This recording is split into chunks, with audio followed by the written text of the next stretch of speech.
I spent the last 14 days building my Etsy print on demand from zero, and I don't have a single product listed yet.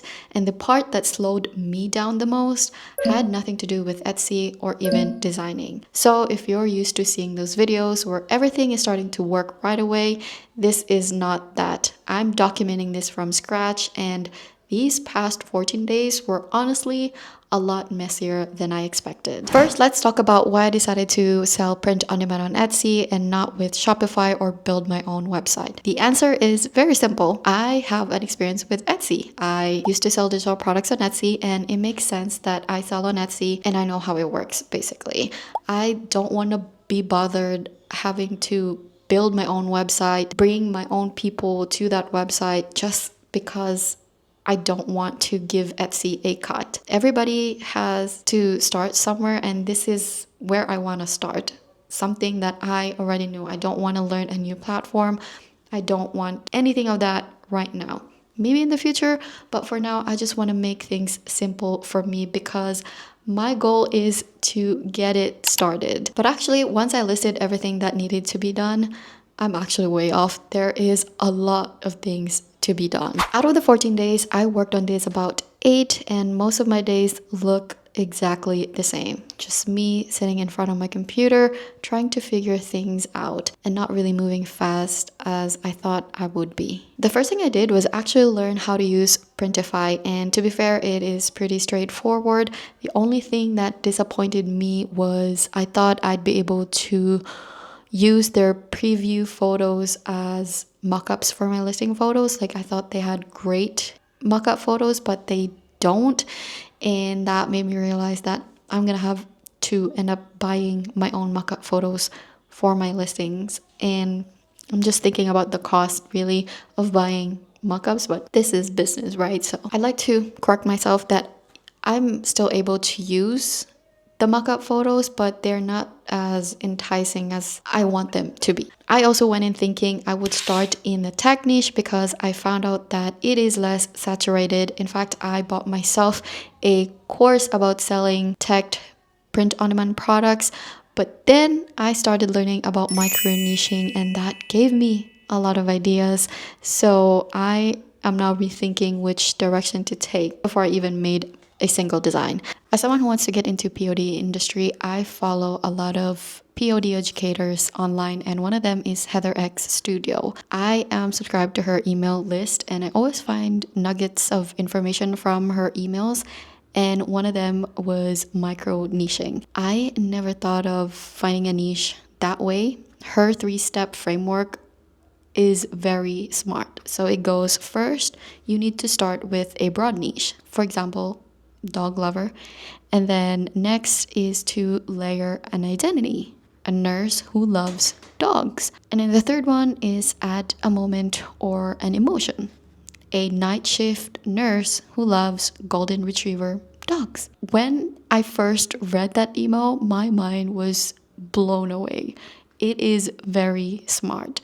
Now, this doesn't guarantee that everybody's going to start making sales using this strategy, but it does give someone like me a head start, an idea on how to do it my way. Who knows, I might be able to find a niche that would really work for me. And then I got stuck on something that should have been a simple decision. If it's your first time here, I actually have 2 shops. One I abandoned years ago with 1 sale, and one that I just closed last year, which I used to sell digital products with sales histories and actual 5-star reviews. If I'm going to be smart about this, it makes sense to just use the one with credibility, the one with sales and reviews, and just rebrand it to save myself some time and even give myself a head start. Actually, I've done that.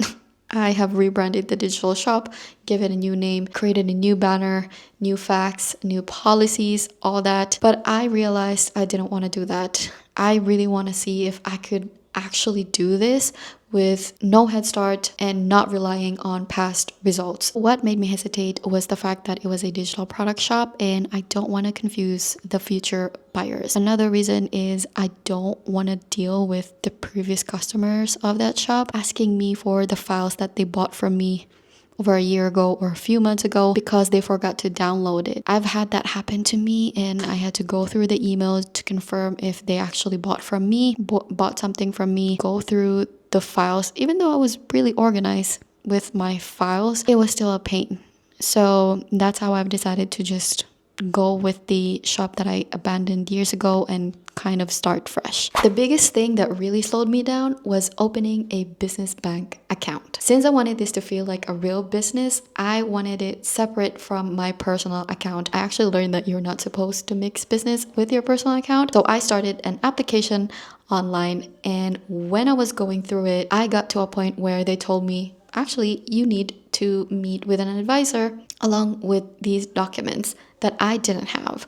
So I thought, you know what, I'm gonna put this on hold, figure this out first, yada yada. Well, the next week, which is the second week, I got an email saying that an appointment was booked at the bank and that I should be bringing documents with me. I was really surprised. I actually didn't know what to do. I'm like, should I show up? Should I not? What should I do? So I gave the bank a call and have them cancel the appointment, and then gave them another call to ask if I was even doing it right, because they were asking a lot of documents from me for someone who hasn't started their business. And the lady explained to me, and she said, you know what, you just need to register your business first, and then creating or opening a bank account should be straightforward. After the lady said that, I felt like a weight had been lifted off of me.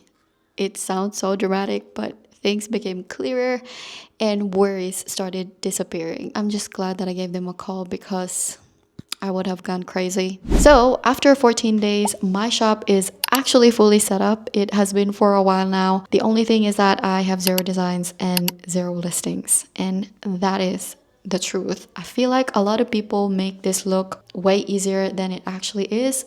Like, upload a design, connect with a supplier, and start selling. But there's a lot of small things in between that if you ignore one of them, everything kind of just stops. And another thing I didn't expect is how much capital you actually need. I think a lot of people throw out a number like it's fixed, but depending on how you set things up, you might actually need more than you think. Name a few: there's your business registration fees, your business bank account fees, buying your own mock-ups, your initial investment to start running things, tools, subscriptions, and many more. But at least now I see the problem clearly. It is not about moving fast. It is about removing what is slowing you down first. And the most interesting part is I never felt like quitting. In fact, I am more excited now because at least I know where I went wrong. So for the next 14 days, I am focusing on getting the foundation done and actually start listing products. So